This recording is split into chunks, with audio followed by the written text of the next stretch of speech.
ಶ್ರೀ ಗುರು ಬಸವಲಿಂಗಾಯ ನಮಃ.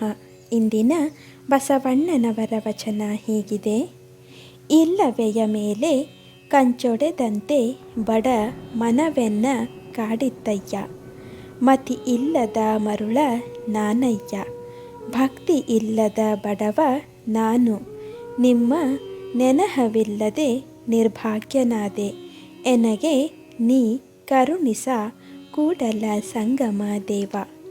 ಈ ವಚನದ ಸಾರ ಹೀಗಿದೆ: ಏನೂ ಇಲ್ಲದ ಅತ್ಯಂತ ಬಡವನಾಗಿರುವ ವ್ಯಕ್ತಿಯ ಹತ್ತಿರ ಇರುವುದೊಂದು ಕಂಚಿನ ಪಾತ್ರೆಯು ಒಡೆದು ಹೋದಂತೆ ಭಕ್ತಿಯ ಬಡತನ ನನ್ನನ್ನು ಪೀಡಿಸುತ್ತಿದೆ. ಇದರಿಂದಾಗಿ ಬುದ್ಧಿಭ್ರಮೆಯುಂಟಾಗಿದೆ.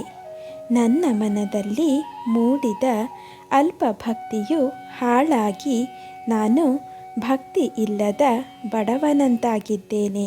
ದೇವಾಧಿದೇವನೇ, ನಿನ್ನ ಸ್ಮರಣೆ ನನ್ನ ಮನದಲ್ಲಿಲ್ಲದ ಕಾರಣ ಭಾಗ್ಯಹೀನನಾಗಿರುವೆ. ದಯಮಾಡಿ ನನಗೆ ನಿನ್ನ ಸ್ಮರಣೆ ಹಾಗೂ ಭಕ್ತಿಯನ್ನು ಕರುಣಿಸು ಎಂದು ದೇವರಲ್ಲಿ ಬಸವಣ್ಣನವರು ಪ್ರಾರ್ಥಿಸುವ ಭಾವ ಈ ವಚನದಲ್ಲಿ ವ್ಯಕ್ತವಾಗಿದೆ. ಶರಣು ಶರಣಾರ್ಥಿಗಳು.